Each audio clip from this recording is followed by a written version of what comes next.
Now, I've been told that my sense of humor is macabre. It's not unfamiliar to me to be described by others as off-putting, but I've never really put much stock in what other people say. It's obvious that the vast majority of people are so deeply troubled by what everyone else thinks of them that they're inhibited from being their true selves. It's really rather pathetic if you ask me. My girlfriend Jess broke up with me recently. She said that I'm emotionally unavailable and that I need to learn more empathy. I knew I didn't want to be with her too much longer. She was fun sometimes, but more often than not lately, quite a bore. Coming home from school about a week ago, along with a few friends of ours, we stumbled across a dying bird. It looked like its wings had been pretty grievously injured. After a time wasting deliberation of who's going to take it home, and rolling excuses as to why no one could, I put it out of its misery with a nearby rock. Jess cried, like a pathetic child. She even called me a psychopath. Thankfully, she didn't cry when she broke up with me, and it meant that I was free just in time for Hell-O-Ween. Everyone now seems to be fussing about costumes, desperate social proclivities, and what party they want to go to. I'm tired of these vapid fools I call my friends, so caught up in their futile social dilemmas. But they still amuse me.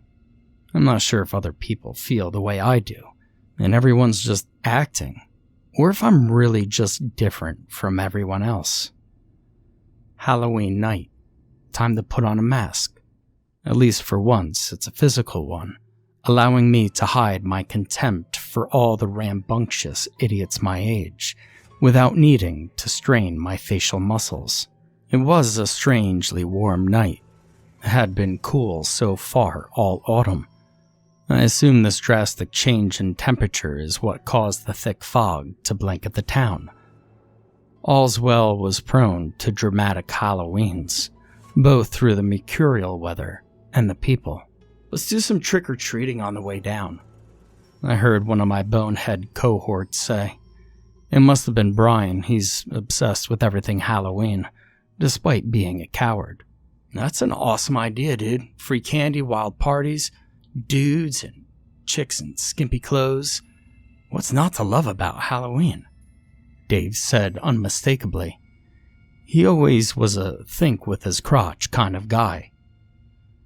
What a childish waste of time.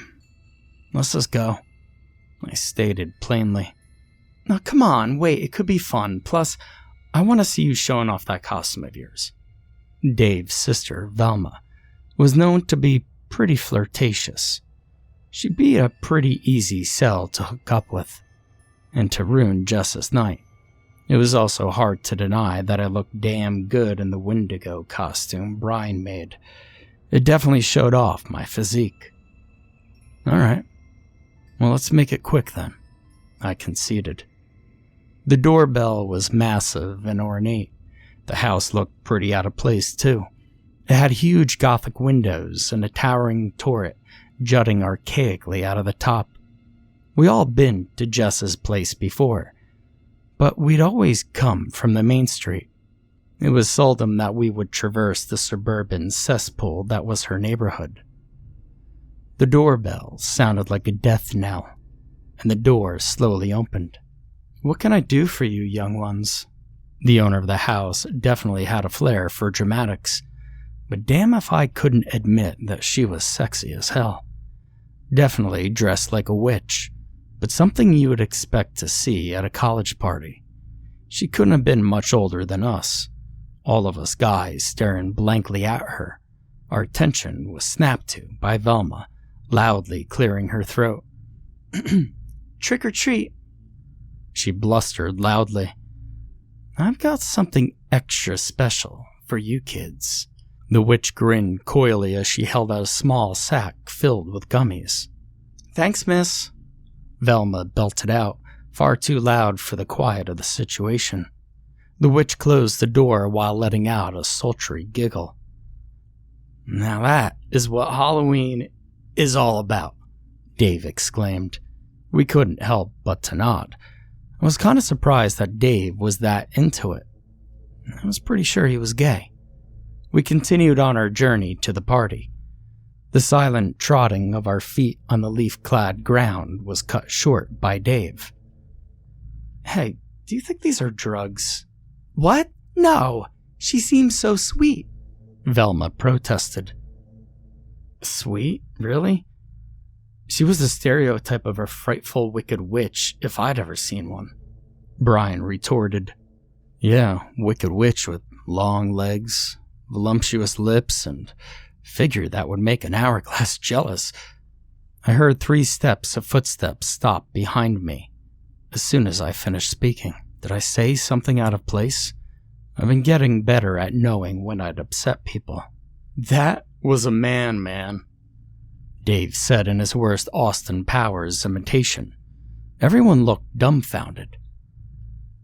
"Dave, what did she look like to you?" Brian asked soberly.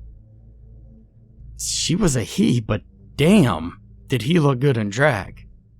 "Velma, what about you?" "She was a sweet and kind old lady, kind of like Grandma, Dave." Dave raised his eyebrows and shook his head with disgust and confusion in equal parts. "Now, I saw a truly horrific-looking witch. Long, warty nose, missing teeth, greenish skin. Hell, I even swore I heard a cauldron bubbling in there somewhere." We all looked at each other suspiciously, before looking at the sack of gummies with even more trepidation. "Did everyone eat the gummies already?" I asked. Everyone nodded. "God, you guys have no restraint." Velma started freaking out. "Throw them away. We have no idea what she drugged us with." I grabbed the gummies from Dave and threw them to the side of the road nonchalantly. "I'm sure they're fine, but worst case scenario, this party's going to be a hell of a lot more interesting." As we kept walking towards Jess's, I looked back towards the witch's house, but there was no sign of it. No eerie glow, no towering turret, no nothing. I shrugged it off and kept walking. We arrived at Jess's place after a few more minutes of walking. None of us were feeling funny from the gummies, so far as I could tell. The party was definitely pretty crazy. People were drinking on the porch and lawn. You could occasionally see flashes and hear the booms of fireworks going off. And I figured it probably wouldn't be too long before the cops showed up. I grabbed 2 beers from a case on the porch and thrust one into Velma's hand. "You're eager tonight, ain't you?" She blushed as she popped off the cap with the butt of a lighter. I checked her out, bottom to top lingering at her chest, before giving her a wink. As we entered the house, it was plain to see it was even worse than I'd first thought. The door was barely hanging on its hinges, and all the furniture in the living room was even worse shape. People were hobbling around like animals. It was as if they were all hardcore role-playing as whatever their costumes were. And I swear I saw a guy dressed as a zombie eating an arm. Somehow, he made it look pretty good. We split up once we got inside. Velma was already getting a lot of attention. She was dressed as a skimpy she-devil, or maybe a succubus. I'm not that sure what it was, and I don't think she was either. Brian was obsessed with Halloween, and trying to find anyone who could appreciate his werewolf costume. He always handmade his costumes with meticulous detail. Dave was Austin Powers. Sort of.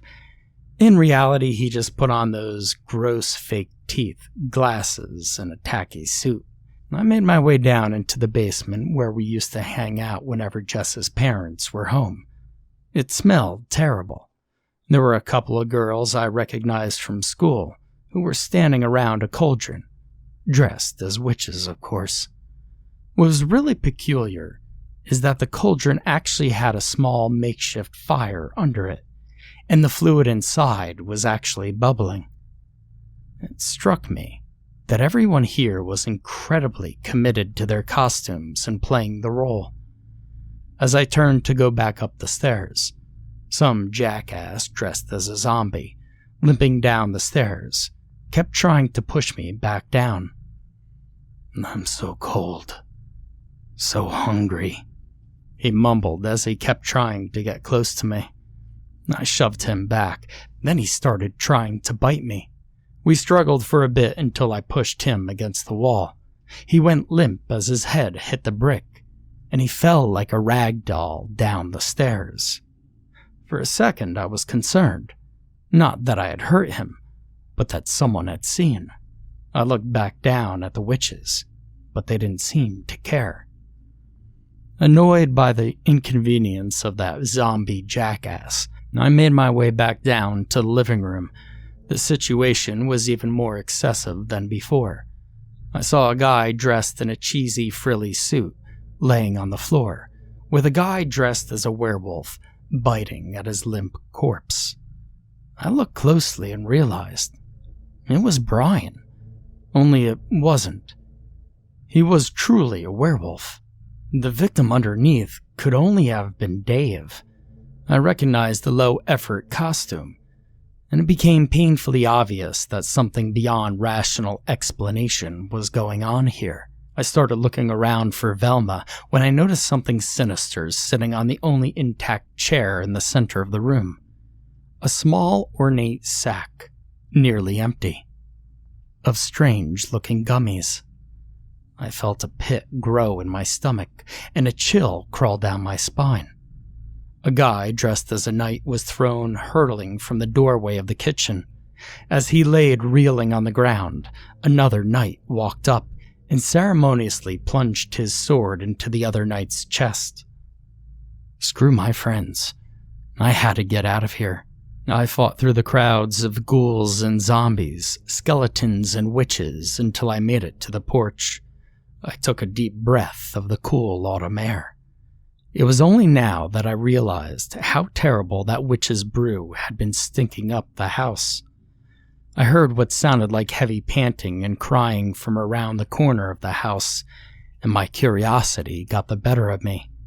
What I saw was some cowboy, barely conscious, underneath Velma, who was grinding her hips against him like a porn star. It was kind of gross, honestly.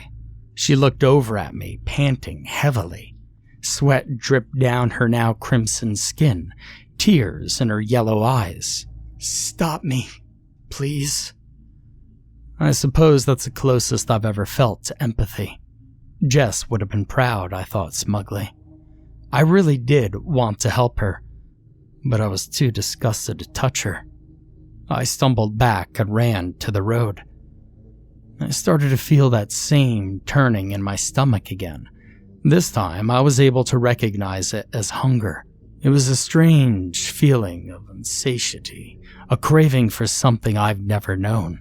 I felt my muscles tighten as I fitted the papier-mâché elk mask even tighter around my face. Down the street, I saw a few children trick-or-treating. I had to see if they changed too, and I started after them quickly. One of the three looked back, then said something to her friends. They picked up their pace, and I began to jog. They began to run, and I could see their tiny legs racing desperately. It was as pitiful as it was exciting. I saw them toss their candy buckets and half-filled pillowcases aside as they desperately tried to flee. The chase was on. A blur of motion, a cacophony of sound, screams, squeals, then gurgles. I could feel the soft, warm flesh malleable between my fingers as prey in the talons of a raptor. The coppery smell of blood, the squelching of gore between my teeth. I'd fed the hunger I'd never known.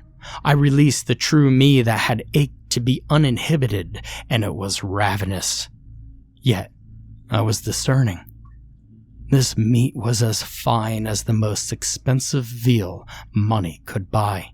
Their eyeballs like Coffin Bay king oysters, soft and juicy.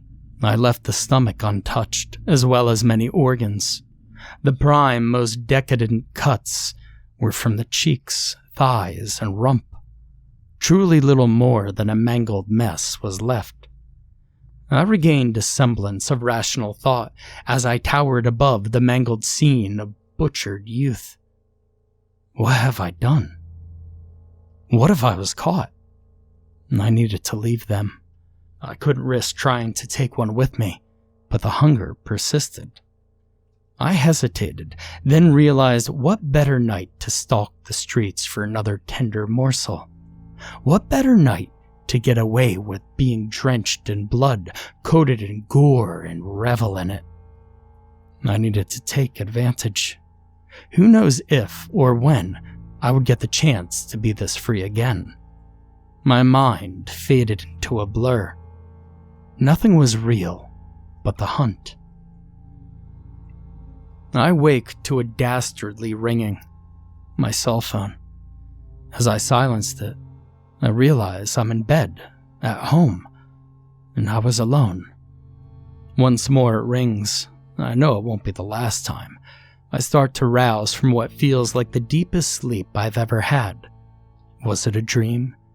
Is this what it's like to have a nightmare? And I'm soaking wet. Hard to tell if it was sweat or if I'd pissed myself. Small rays of early dawn's light savagely pierce any slit through my blackout curtains that they could find. The phone still rings, and I feel bloated, somewhat nauseated. The idea of eating human flesh, the flesh of a child, was disgusting, taboo even, to my rational mind. And the phone continues to ring. What? I yell into the receiver, hoping my anger would easily be conveyed.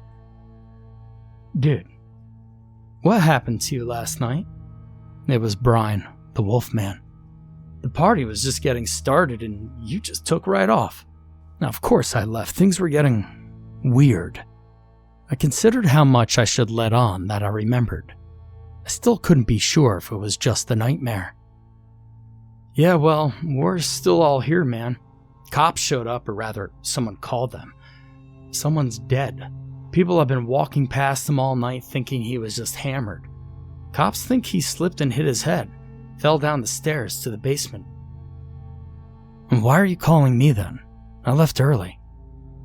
Well, the cops want everyone who was at the party, but left, to come back. Listen, hey, there's more. Brian began to stutter. He always stuttered when he was scared, which was often. See, they found children not far from Jess's place. Brutally murdered. I'm talking dozens, dude, throughout the whole entire neighborhood. I walked over to the window and pulled the blinds open. In the naked light of the day, I could see my bed soaked in blood. I raced to the bathroom. I have to see if I'm still the monster from last night.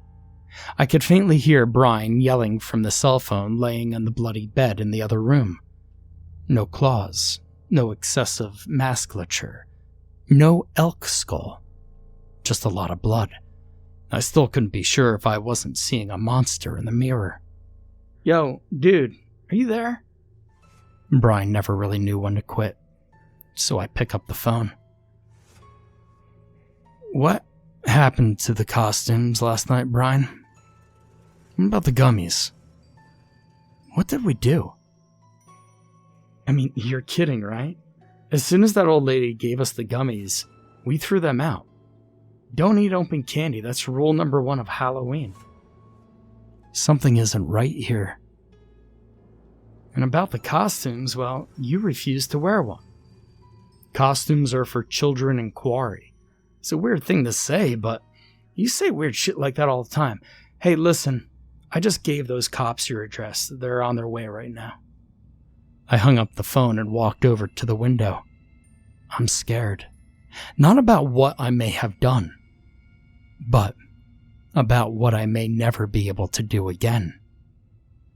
That feeling is back, raging in the pit of my stomach. I could see a group of children walking down the street.